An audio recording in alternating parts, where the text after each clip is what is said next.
and then it carves out specific exemptions for different purposes. So that's why we can perform and hold up a book in a class, because there's a special exemption for what you can do in a classroom.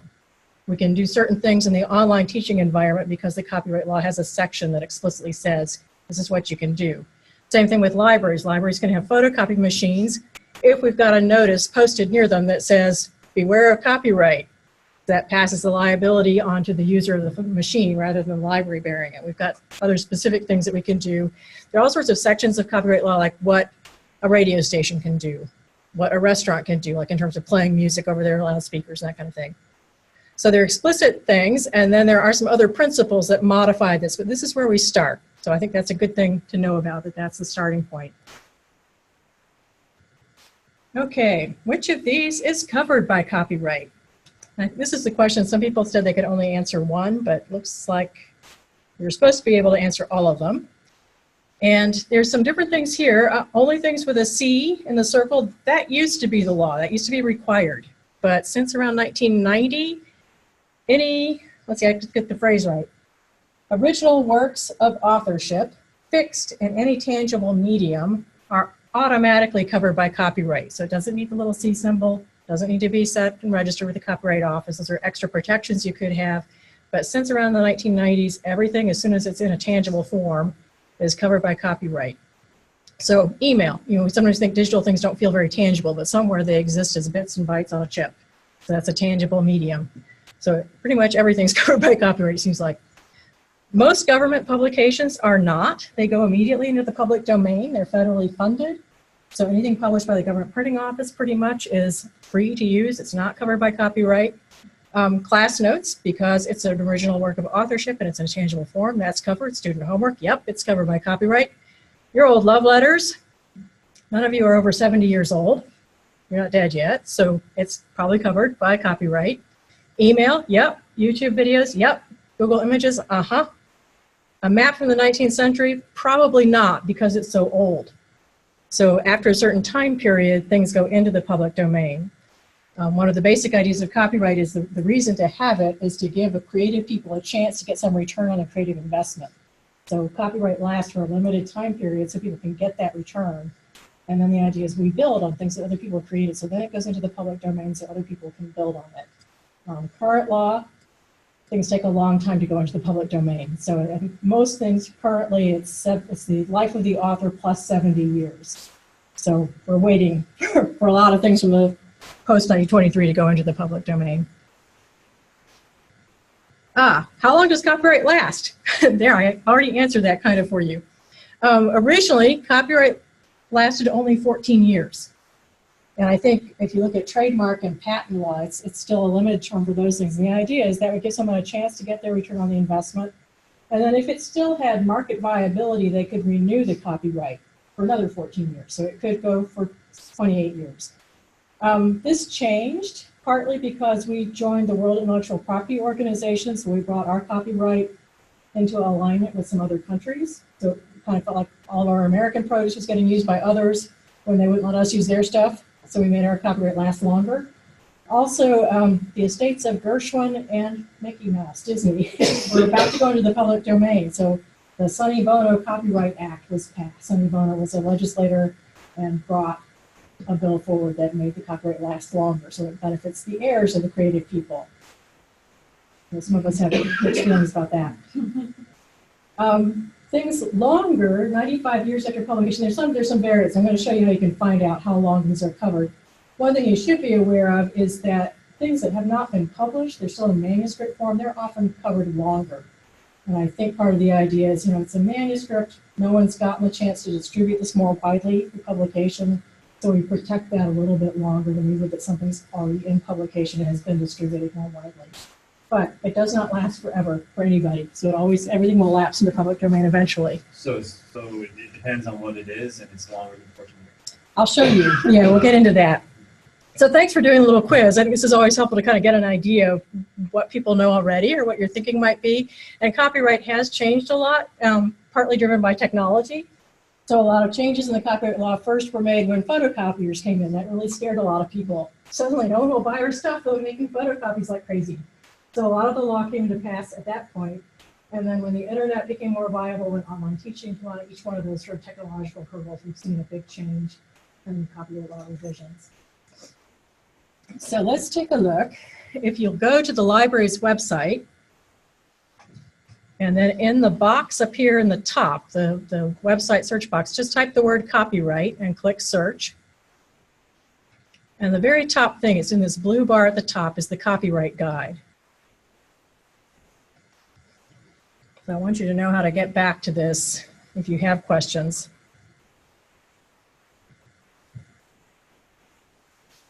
So this guide can be a little daunting. Yeah? Sorry, and I was reading where did you say that Just type the word copyright right there in the search box, it'll come right up. Everybody getting there okay?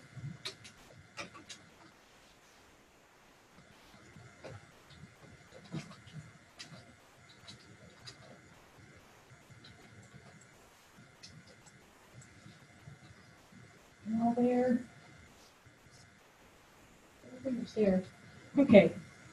This guide, I think, can look a little bit overwhelming, so let me explain the logic of it a little bit. You can see these different tabs across the top, so each one of these little boxes is a separate page, and it kind of walks you through a process. And then on each page, we've got a big box in the middle that kind of gives a lot of explanatory stuff.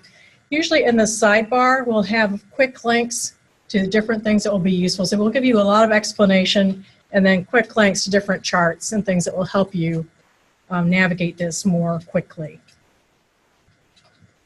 So this first page, begin here, is aimed at someone trying to decide, do I need to take care of copyright issues? So it kind of walks you through the steps. So first thing is to say, is this thing I'm dealing with, is it covered by copyright to start with? Is it an original work of authorship? It's got some kind of creativity to it that's fixed in a tangible medium of expression. So for example, something that would not be considered an original work of authorship might be like a telephone directory. It's kind of a compilation of stuff that's not particularly creative. It's not really authored, it's compiled. But pretty much anything that's more expressive would be considered an original work of authorship. It is automatic from the moment of creation, so particularly if you're teaching, be aware that your students' work is covered by copyright, so they have some rights invested in that. As we mentioned, some things pass into the public domain, so if it's a federal publication, you're probably free to use it in any way you want. The one exception to that is sometimes the federal government will contract with someone else to publish something. So sometimes you have to do a little looking at that. Most things published prior to 1923 will be now in the public domain and can be freely used. Some things it's a little bit different. We're going to come back and look at how to navigate that, but that's sort of the next step. Has it lapsed out of copyright? The next thing that would come up in a university setting would be to ask, is the thing I want to use actually licensed? And there's a little twist there because a license is a negotiated contract, so it carries a little more weight than copyright. So copyright is kind of the default. But for example, a lot of the databases that the library provides, we've licensed those from a database company. We have a contract that has spelled out what we can do, what we can't do. As librarians, we try to make sure that our contracts are not more restrictive than the copyright law would be. Sometimes they're more liberal than the copyright law will be in telling us what we can download or what we can't. Sometimes they're more restrictive. So for a database, for example, if you wanted to download something and repost it, we would actually recommend linking to the item in the database rather than downloading and uploading, because that's usually provided. There's a technological way to do it. It's much better. If you wanted to download something for some reason, we would need to check the license and see what the license says it's okay to do. So for example, recently I had a question from someone overseas who wanted a particular item downloaded from one of our databases. The item's old. If I could have found the original copy, it would have been fine because it would have been out of copyright. But the copy we have is embedded in a licensed database, and our license doesn't allow us to download that and give it to someone outside the university. Sometimes this will come up, well, one place it'll come up a lot is with music, and sometimes the university has a blanket license. So for music performances, we've got lots going on with the music school. The university has a license with ASCAP, with the Association of, I can't remember what ASCAP stands for. It's like composers, artists, performers. So it's one blanket license covers everything. Okay, so you know all about this. So that makes it much easier. You don't have to license each particular piece, but the whole thing's kind of covered. If you're in engineering, this might come up like with software as well. Sometimes the specific license for the software is held by the engineering department, so they might have a license that allows you to do things that we wouldn't know about necessarily. Finally on here, the Creative Commons license. Are any of you familiar with the Creative Commons? We'll look at this in a little more detail in a moment too.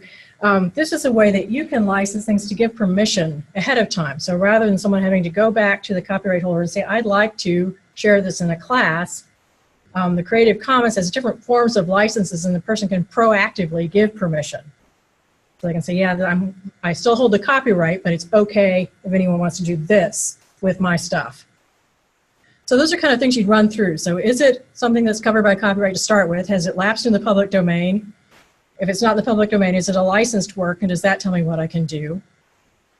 The next step is to see, is there a specific provision in the copyright law for what you want to do? So we already mentioned there's specific things for classroom use or for online teaching use. The DMCA would come up with, probably mainly with things in film studies or in engineering where you've got software. The Digital Millennium Copyright Act allows people to break the encryption legally if they want to do certain things with it. Then it's kind of a long process, so we're going through these hurdles. It's covered by copyright, it's not licensed, it's not one of the official exemptions. You can still fall back on the fair use provision. And these are some general principles that let you decide what's fair to use, and we'll look at those in more detail as well. And then if you still think, okay, I don't know that this use is fair, it doesn't seem to be licensed, it seems to be covered by copyright, it looks like I can't do what I want without asking permission, then you have to ask for permission from the copyright holder. So I'm going to take you through these steps in a little more detail, and these different tabs take you there. So public domain, and I'm going to touch on these fairly quickly, and then we can come back if you've got more detailed questions on these. So this again explains public domain. I think the main thing you want to look at here, what I find useful, is this chart from Cornell.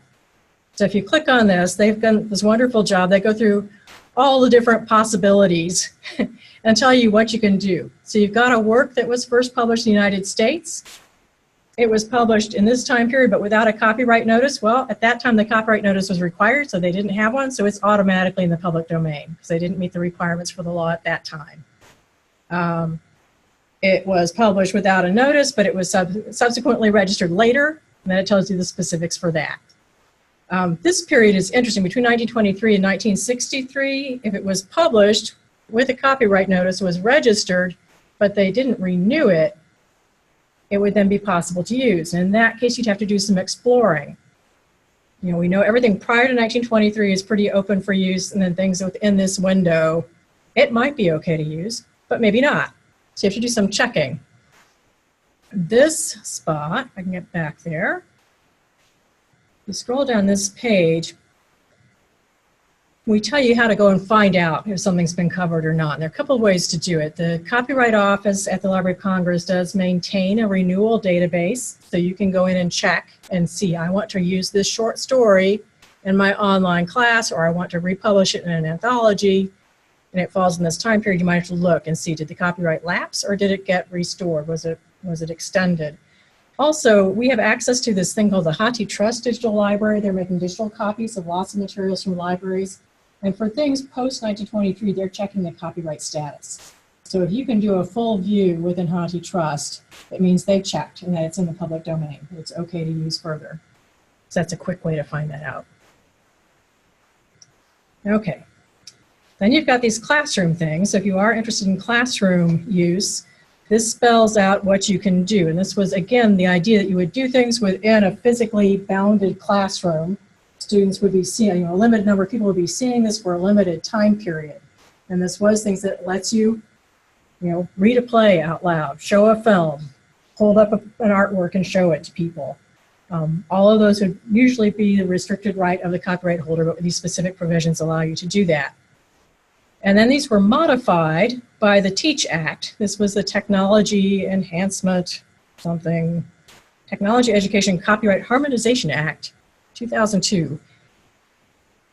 So this provided that an online environment could be like a physical classroom, and it has to meet certain parameters. So Canvas will pretty much do this for you, I think. So it's an online venue, but only the students enrolled in the class can get to it because it's password protected.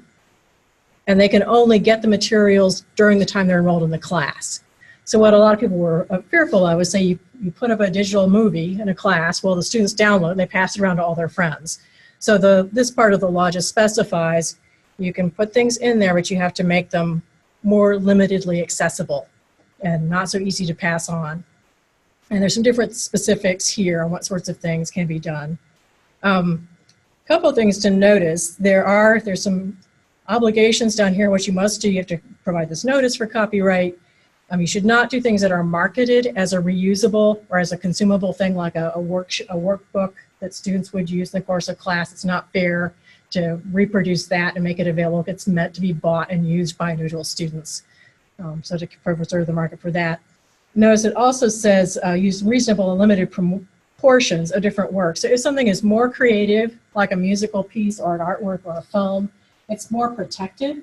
I think one of the reasons for that is copyright's protecting the expression, not necessarily the idea behind it. So if you've got something more factual, it's easy to separate the facts from that particular expression. With an artwork, they're so intertwined, you can't really pull them apart. So it's more protected because of that. And the idea of both in the classroom performance and in the online is that you'd use just the portion you need to make your point in class. So it's not legitimate to like decorate your webpage with pretty pictures because you think they're pretty, if they're not really related to what you're teaching.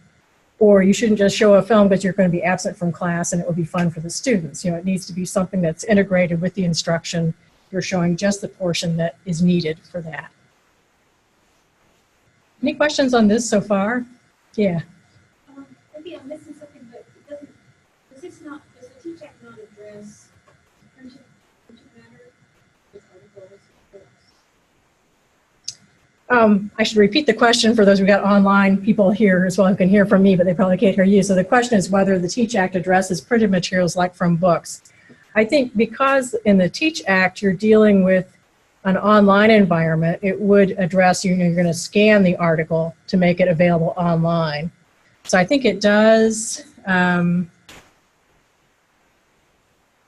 probably doesn't explicitly address it, at least it might in this section. We may not have pulled that out. I think that does get addressed somewhat in the classroom performance and display. Well, that stuff already existed, right? Like you were saying that already existed, and the Act just kind of said, you know, put these boundaries, put these technological boundaries around it like you would in a physical classroom. Does that make sense? It does, but I'm still not quite clear on what the limitations are on articles and books, which are, yeah. That's like the bulk of the matter that you would put on an online right. course. That's what you right. those are the materials you would put on. There are a couple of things to that. I'm trying to think where we, I'm going to get to that. Actually, we could go there now. Let's go there now. Let's go to the guidelines and best practices and look at that. There's sort of two parts to that with making text available online. One is, as I mentioned, it's much more desirable if you can link to something. So if the library has access to the online article or an online book, it's much better. Most of the technology now, they'll provide you a way for you to make a durable link. So you can get a durable URL that will take students directly to that specific point. And we've got a whole library guide that's put together just on how to link from Canvas or other library management systems to those specific things. There are a couple of reasons you'd want to do that. One, it totally avoids the question of copyright because you're not reproducing anything. You're just pointing people to where they can get it. The other big advantage of that from the library's point of view is it lets us know what's getting used. If you download an article and upload it, we see that original download, but we don't know that all your students are using it. And we're not tracking, we're not looking at who's using what, we do look at how many articles are downloaded overall. And we're having to make tough budget decisions, so that's one thing we look at, is how many uses did this journal get that we can tell? How much was the cost per use? Can we live without that? Doesn't look like anybody's used it. Looks like maybe there was one download. So if you're linking to it, we'll see a whole bunch of students are hitting on this. Or we won't know who's hitting on it, we'll just know it got a lot of uses. If you download it and upload it, we see that as one use. So that's a big plus. Some things you might have to, it doesn't exist online. You would need to scan it and put it up. And we do have some provisions, like we have an e-reserve system. We've been changing that a little bit, and I'm not as up to speed as I should be on that, but that's one of the things with the library section of copyright law. It allows the library to do some things with electronic reserve. So we've got some things we could do. And if we need to, we will get the permissions and take care of the copyright fees up to a certain point.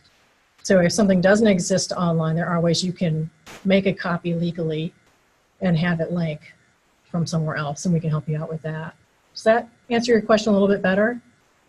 Somewhat? Yes, it does. And so they do have a guide that explains how to make links that will actually work for the students. Right. That's a big problem if they're being off campus and trying to Right. link into Yep. the database. We've got a whole system. It'll route the students through the proxy server, so it'll prompt them for their POP print and get them into it. It's changing all the time, so I think our guide is quite complex. You know, if you're using this database, it works this way. If you're using that database, it works this way. But we're certainly glad to help you out with that too. So either, you know, I as your subject librarian or one of the reserve staff will make sure you get to where you need to be with that. I did want to show you these guidelines, and I'll just mention this. One of the frustrations people have with copyright law is it's not so hard and fast. So I think a lot of people would like to let's just have a rule. I know this amount is okay and no more. And copyright's a little bit more foggy. It's more of a balancing act, and they've intentionally made it flexible. But over the years, some guidelines have been developed just because people really wanted to know what was safe. So you'll see these classroom guidelines. These were guidelines that were agreed to by the publishers and libraries. You can see they were developed between 67 and 75. This is in response to the photocopier being developed. Our collected rules and regs for the university reference these. So legal counsel does use these as what's okay to do for a class. So you can see single copying for teachers, and it specifies chapter, article, exact length, multiple copies for classroom use, certain specifications, how many words is brevity, et cetera, et cetera. There is the spontaneity clause in this, so if you need something today and we don't have time to get permission, we can put something, you can use something and get permission after the fact, or attempt to get permission. If you don't, then you take it down. Personally, I find these guidelines a little more restrictive. This seems like a very, very small portion to use, particularly for a higher education environment. And these were developed more thinking of like high schools. So, and other people do push the envelope a little bit more. These are the things that are guaranteed to be absolutely safe. Now, Nancy Hawk was in the legal counsel's office for the university, and I think she's since retired. I was talking with her about this and just saying it seems really restrictive, and she explained we're in a very strict federal circuit. So while some of the other people at other universities are pushing the envelope more, she said this is what we're comfortable with in terms of looking at liability for the university.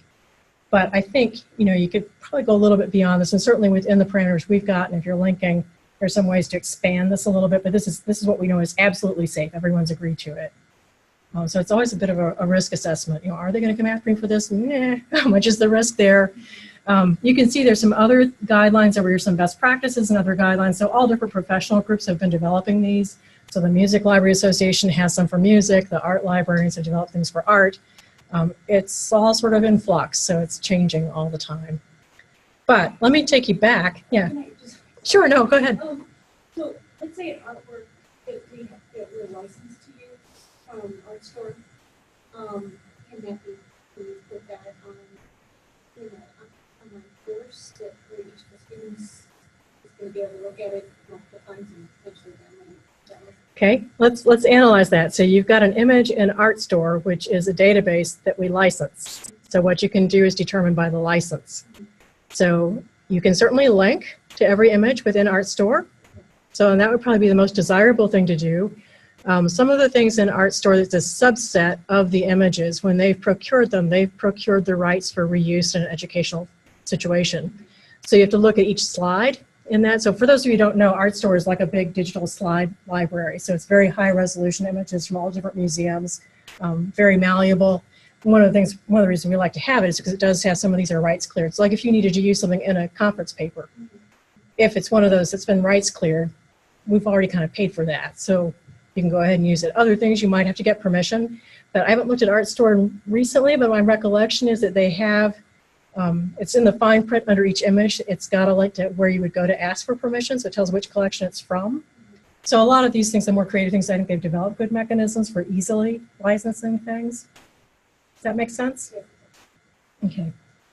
Well, let me step back just a bit to fair use, because this might also help explain things. If you remember the process of going through these, you first see if it's in copyright, is there an explicit exemption for whatever you want to do? Is it licensed? If not, then you fall back on fair use. And fair use isn't a strict rule. It's more of some principles to use, and it's a balancing of these different factors. So you kind of have to look at all of them. So sometimes the first one is the purpose and character of the use, which is, is the most weighty. And I think a lot of times in an educational environment, people say, well, I'm using it for an educational purpose, so it's fine, right? Well, that's just one factor. So you have to look at the other factors as well. That's going to weigh heavily in favor of fair use. Sometimes people also talk about a transformative use. So if you're using something and it's clear you're making something new, you're not just reproducing or redistributing something that someone else made, that would weigh in favor of fair use as well.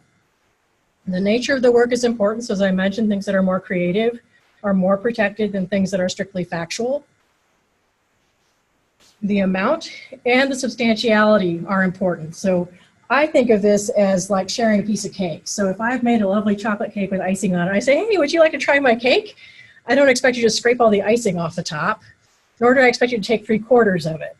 So it's not just the amount that you take, but are you taking just the good stuff? So one example was when Gerald Ford, most of you are probably too young to remember Gerald Ford, when he wrote his autobiography, and one of the chapters in it was about how he pardoned Nixon after the Watergate affair. Well, Newsweek, in promoting his book, published that chapter. And the publisher then sued them, saying, well, they said, well, it's just a chapter. And the publisher was, well, that's the chapter everyone wants to read. So they had undercut the market by taking kind of the meat of the book, in their opinion. So Newsweek lost that suit, and so that's a good illustration. And finally, the effect of the use on the market. This has also gotten a little bit complicated. So you can see in the Newsweek thing, they undercut the market for the book. Also, if there is a good mechanism for getting permission, you don't want to undercut the market for the permissions. If they're making it easy and not too expensive for you to get the permission, like you think of buying like a track of music, if that's relatively easy, there's no reason to not pay that. That's reimbursing the artists, the creative people who've done their work, so you want to do that. What we would recommend in looking at this is the fair use checklist. This is put together by Kenneth Cruz, who is one of my personal heroes. He's got both a JD and a library degree. He works at Columbia University, and he's put together this lovely stuff. They have a whole office just for copyright stuff. And I think if we click there we go, it's up on the screen. So he gives a lot of explanation. And then this fair use checklist, if you are going to fall back on fair use to use something, we recommend printing this off and filling it out and keeping it on file. So you keep track of what it is you're doing, what date you did this on, and then it gives you tick boxes to go down. So like I want to reproduce an image, let's say it's a photograph in an article I'm publishing. Well, I'm doing it for scholarship research. I'm doing it for criticism and comment. That all favors fair use. It's going to be commercially published. I may not be getting the profits of it, but if it's going into a commercial journal, that would weigh a little bit against it. But I've got more factors weighing in favor. It's a photograph that's been published, so that weighs in favor. If it's a factual image, I'm really showing an event. I'm not commenting on the style of the photograph. That would weigh in favor. But if it is a highly creative work, that would weigh against it. It's a little bit more protected. I think this part gets tricky with photographs or images because you want to use a small quantity, not the whole thing usually, the amount that's appropriate for use. Now the problem is, you got a photograph, you probably want to reproduce the entire photograph. So is that fair use or not? I think this sometimes gets a little foggy. Could you say, well, that's just part of the use because it's one photograph out of this article and the article is the entire work, or it's one photograph out of the work of this photographer. I'm just using this little bit. I think you do want to think of what's needed for your work, for your comment, whatever you're doing. Sometimes people too, they'll make a difference if they reproduce the image smaller. So it's not really replacing the image, it's a little smaller, it makes the point, but it's referring people to the original image. So you can see it gets a little foggy. And then the effect on the market, so you can see here different things. So we just recommend people keep this on file. So, it may be unlikely that anyone would come to you and say, hey, I think you infringed using my stuff. But if they did, you could pull this out and say, well, I gave that consideration. I didn't want to infringe. I went through the process. I analyzed this. As far as I could tell, I was making a fair use. So that will actually reduce the penalties if it ever went to a law case that you're demonstrating good faith. They see that you made an effort. You really weren't intentionally going out and taking someone else's stuff. So we recommend this. We use this a lot. Yep. It's okay if I can ask you. Certainly. Sorry, it's going to come, but have there been cases where universities were sued for online material that was posted on online courses that was deemed to be too much? I'm not as up on current case law as I should be. I know there was a case, I think Georgia State got sued, and it was partly stuff they were using for courses for like reserves. And I can't remember. Cindy, do you remember the end of that trial? I don't remember. I can't remember. It's been a number of years. I think Georgia State eventually won out, but I can't remember. And that's the case where I feel like, the lawyers would know the case law. I kind of know the bare bones of this and where to go to look for stuff. And it is the case law, and it could depend on what circuit you're in. I think we were all kind of surprised that it was a public higher education institution, because state institutions aren't supposed to be suable in a federal. There's a conflict there. So we thought, we're kind of safe, but maybe not. I don't know. Does that answer your question, sort of? I think it's good to be cautious anyway. We don't want the hassle even if we won a lawsuit. Okay. The copyright on modern poetry is very restrictive, but no one that I know of no case in which an author of a critical work has been sued for using too many lines of poetry. Right. Yeah, I would think that would be unlikely, because in a way you're promoting the poetry, right? When you're doing that, and it's for commentary criticism. That would be a reason for it. What I find in the cases of publication, what I think I'm running into more is things that I think would be fair use. The publishers are saying, no, you need to go get permission. And I think it's just they don't want to be liable. So I find this even in the case of dissertations and theses. So I just wanted to point out on our guide, we do have one whole, I can get back there. Oh, I'm sorry. We do have this one tab just on theses and dissertations. And I know this comes up where what I think would be a fair use for a student to use in their dissertation and thesis, the company that puts the online theses up, the ProQuest company, they are more restrictive. And in the agreement graduate students have to sign, it says the grad student is saying, I'm taking liability for anything. And ProQuest reserves the right to not digitize and include the dissertation if they think they haven't gotten the permissions needed. So a lot of what I do is help students figure out where do they need to go to get permissions. It often comes up with images specifically. But I've seen that a number of times where it just seems like the publishers they don't want to put themselves out there. So they're being a little bit more restrictive on this than I would think they would have to be. Well, I think they're kind of in communication with each other because they also don't want their copyright. Right. Right. Just repeating for the online thing, the comment is that the journals are kind of in touch with each other to have these restrictive policies to keep themselves from being infringed as well. Yeah, it's all a big money market racket. Okay, let's see. We've got little time left, and I did want to talk more about your own copyright. But let me just mention, too, we do have this tab on permissions. If you did find you needed to get permission for something, and in the tab on theses and dissertations, we've got permissions specific to that. There's some specific forms to use. So this does give you some pointers on how to find out who the owner of the copyright is, how to locate them. And then we do have some model letters, again, one from Kenneth Cruz at Columbia. So you can just download the letter and make sure you're asking all the things that you need to ask or telling them everything you need to tell them about your potential use. So it's a nice, handy thing to do. And then, of course, you want to keep track of not just the answers you get, but keep track of your attempts to get permission. So again, if someone came back later, you could say, hey, I tried. I emailed you, sent you letters several times. You didn't respond. That gives you some stuff as well. A couple of things on this point, just to point out, there are a lot of collective licensing agencies. So for things that have been published, like the Copyright Clearance Center is one that we use a lot just for getting permissions for photocopying articles. Notice there's some for performance, for music. So all these groups, instead of tracking down the individual author, you can go to the licensing agents because it's a lot easier to contact them, and they've got everything online, pretty clear how much it's going to cost. So that makes it a lot easier. The other thing to keep in mind is you might have multiple layers of permissions to get. So for example, if you want to use a recording of a contemporary musical piece, you'll have the rights of the composer, the rights of the performers, and the rights of the recording company to deal with. And I don't have personal experience with that. It may be they're all kind of licensed through the same agency, so it's okay. This comes up also with freelance writing that's published in a newspaper or a journal. The freelance author may actually hold the rights, not the newspaper. Or with photographs published in a journal article, sometimes the photographer has retained the rights. They actually hold the copyright rather than the journal does. So you sometimes have to parse that out a little bit. Okay. I'm sorry, I get so wordy.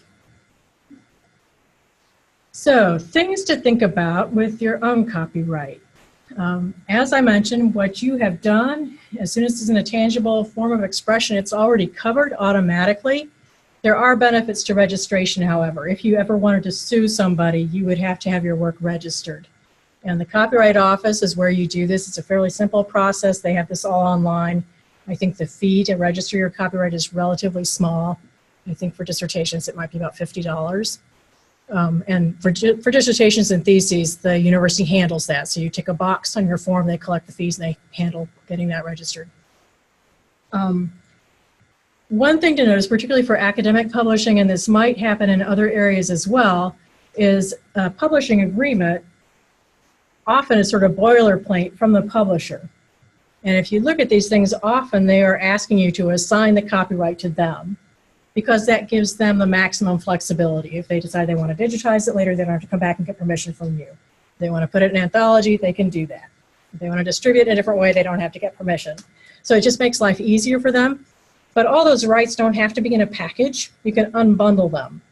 And you don't have to do the default boilerplate agreement with the publisher.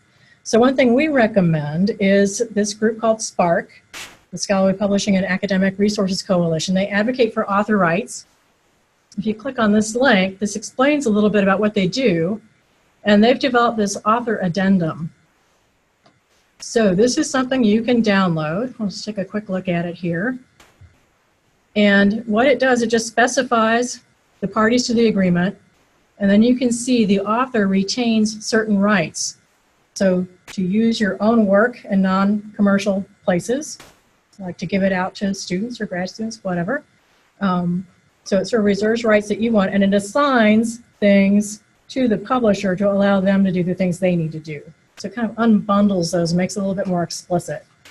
So these are always negotiable. I was at another workshop where we actually took several different publisher agreements from different publishers, and we went through and marked out, no, I don't agree to that, I want this instead. And the people who were running that workshop said that's, people do that. I think people don't always realize they can do that, but publishers are getting used to people doing that. And certainly if you use this SPARC addendum, that's something that academic publishers are probably used to seeing. So keep that in mind. Yeah. I'm confused on what registration is, because earlier didn't you talk about as soon as you create something, it's under copyright? Right. So why do you have to register if it should already be under copyright just if you created it? I think the main reason to register, what I've heard, is registration, it just creates an official record. Oh, repeat the question, sorry, I'm not doing that. So the question is, why would you register something if it's covered by copyright already? So I'm not sure I can give a really good answer to that. I think registration does make an official record of it that's public, that you've asserted your right to it. I think the main reason I've heard to do it is that if you wanted to sue somebody. So say you just had your stuff out there, it's already covered by copyright, someone infringes it, it's clear they have infringed it, but before you can take it to court, you have to register the work. I'm not quite sure why that is, but that is the way it is at this point. So that, yeah, that's It's like an extra layer of protection, I think. Yeah, it's like what's the point of it being copyrighted as soon as you create it then? Yeah, my post-lunch brain, the question is why, what would be the benefit? And I don't have a good ready answer to that. No, yeah. I think there's some other things that happen. Like one thing we didn't touch on the DMCA, the Digital Millennium Copyright Act. One of the things that does is it designates a person, a contact person for any website who is the point person to take things down. So say you made a piece of music and so you hadn't registered it with copyright, but you have made this piece of music. someone else posts it on their website without your permission, you can contact the DMCA agent for that website and say, that's a violation of my copyright. They immediately have to take it down. Okay, so no legal fight, no court battle, that's prescribed in the law. Then the person who posted it can appeal that to their DMCA agent and say, I think that's fair use, I should be able to put that up. At that point, you might get into a legal wrangle. And at that point, then you might want to register it just to assert that a little more firmly. Okay. It may just be for the sake of court records. I really don't know. I'll have to follow up on that and find out. My graduate grant was just like $50. Decent amount of money. I don't know. Right, yeah. Yeah. Let's see what else I can tell you. I'm keeping an eye on the time here too.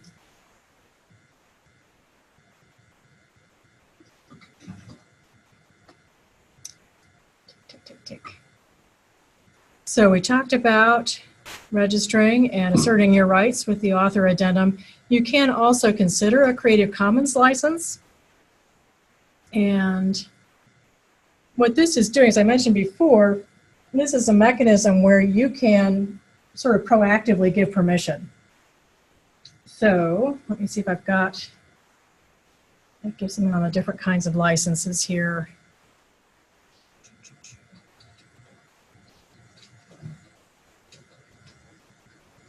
Well, I just went right to the page where we had the different licenses, and now I'm not seeing it.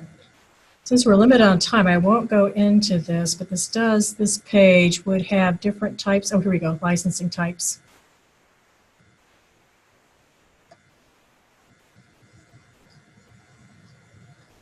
Well,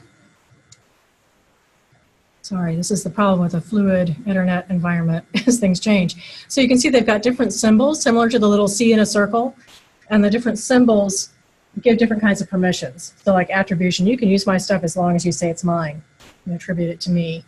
You can use my stuff as long as you're willing to share your own stuff in the same way. You can use my stuff as long as it's not for a commercial purpose.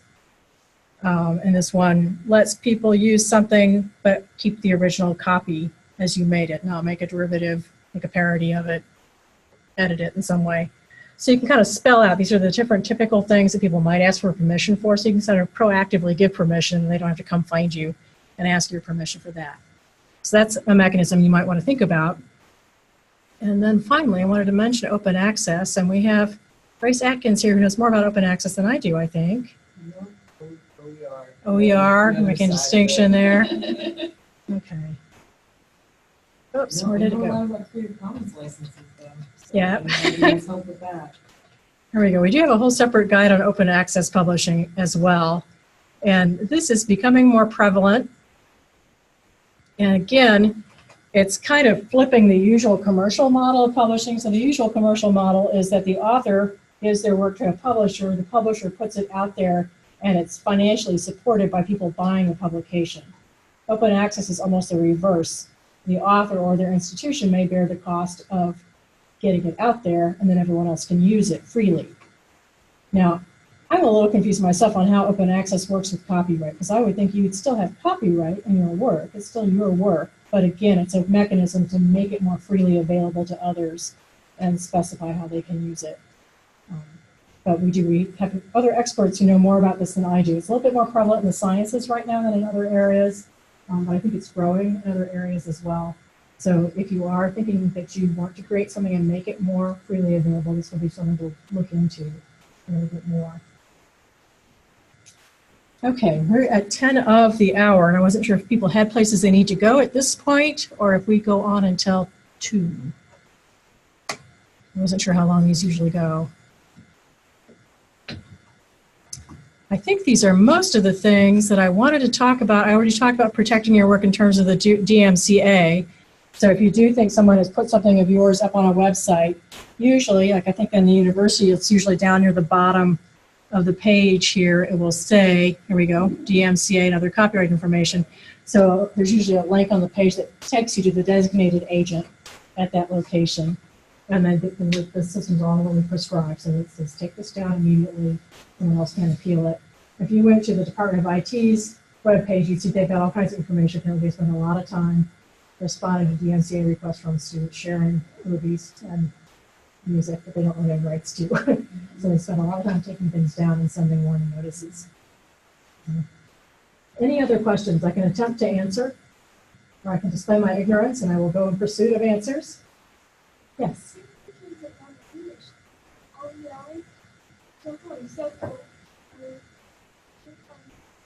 Okay. I want to take it, better from my PowerPoint. Is it legal to put it on my PowerPoint? Let me come back over here and repeat the question for the online people. So the question is, if you've got an online image, and there's in the subtext at the bottom, it says the image may be covered by copyright. So the question is it okay to take that image to use it in a PowerPoint for a class? As you mentioned, everything as soon as it's in a tangible form is covered by copyright. So unless they've explicitly said it's not, it probably is. So then you would have to go through the analysis that we went through and say, is this okay in the context of a class? So if you're doing it for a PowerPoint for a class, if it's needed to make your point, there aren't any other options, you really need to comment on this image. It's going to be limited in access to the people within that class for the time they're in that class. So you're not going to give them the whole PowerPoint presentation to download and take with them and distribute further. So you've got it restricted. It's probably okay. So it probably meets the guidelines for classes. What would be better would be if you know that it's going to stay at that website, put a link to the website and say, go to this site, see this image. That would be the safer thing to do.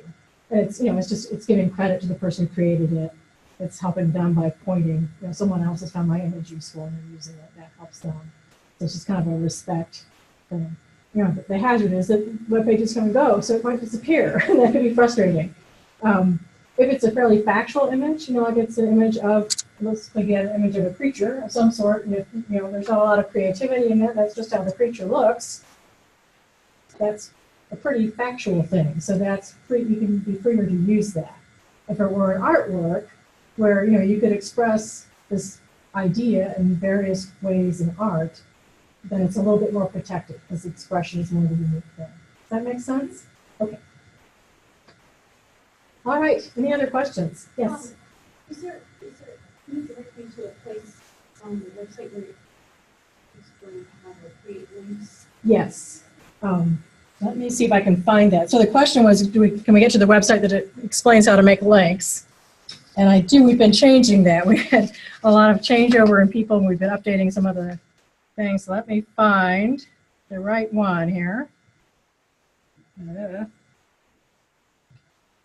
Let's see.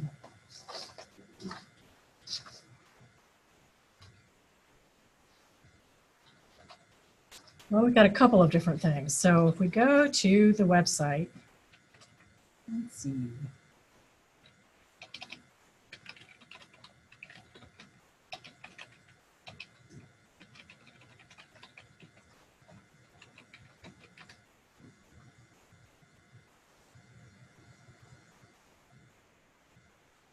So this might be one place to go. So this is libraryguides.missouri.edu/canvas.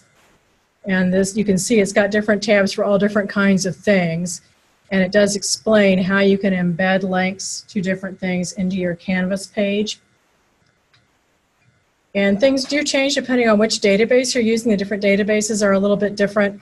I find just looking at this, it looks a little bit overwhelming. So if you needed help with this, if you just find it overwhelming, Francis, since I'm your librarian, I'd say talk to me, or Cindy over here is the head of access services, so she oversees reserves as well. So between us, we can probably figure out someone who can help you out with this to make these kinds of links. I know Nob is our e-learning librarian, so he's probably the most up-to-date on a lot of this. Alora here is his assistant, so she's been keeping the online part of this running. And he mentioned there is a new feature called Reading List, which I think is part of Canvas, which does help with this. And I haven't looked, I didn't have time to look at this, but I think it's the same libraryguides.missouri.edu then Reading List, I think. Is that correct? Yes.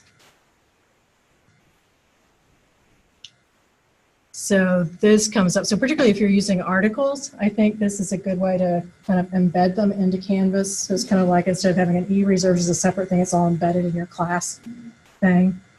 So I think it's all evolving kind of fast, and I think both the electronic journals and the databases and the ebooks especially, they're all kind of morphing and changing all the time.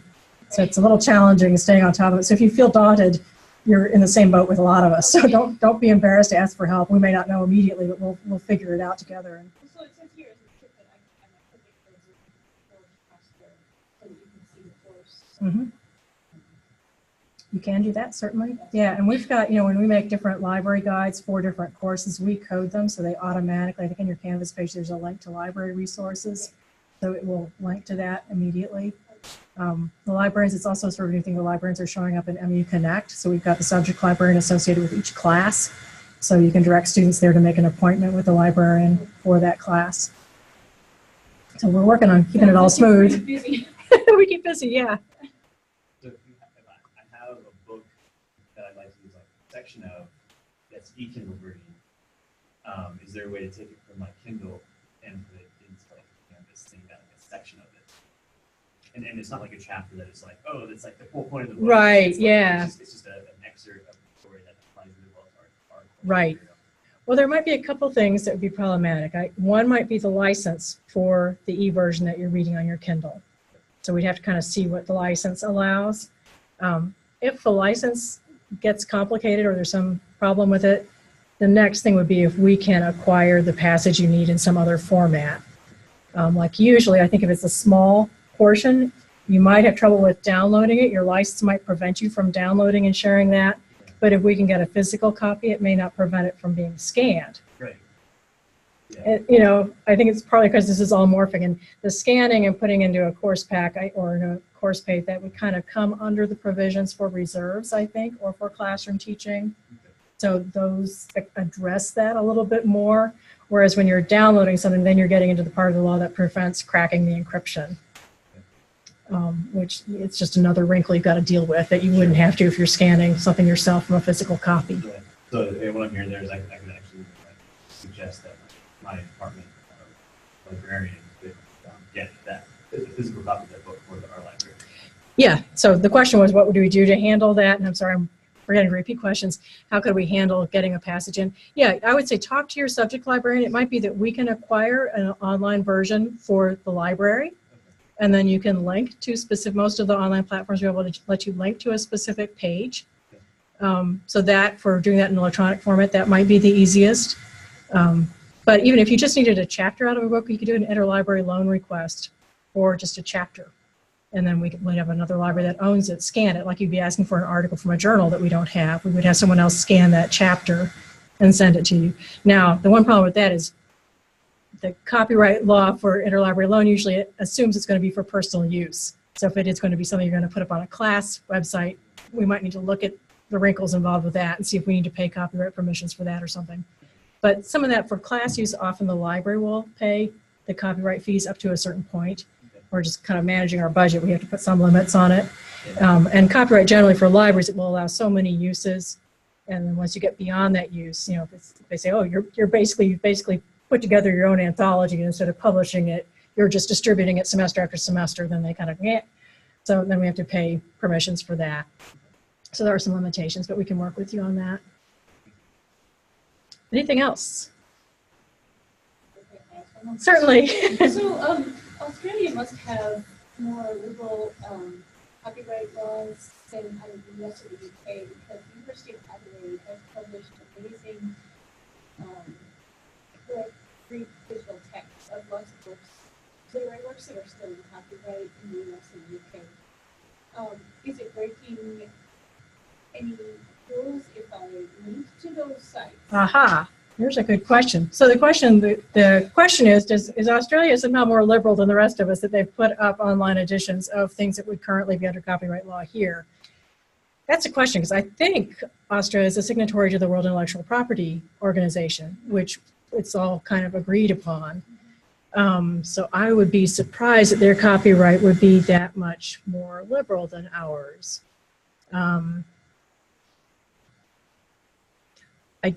don't know. I might have to look into that a little bit further, because I think technically linking to something, you're just pointing someone to something. Now, if you're knowingly pointing to an infringing site,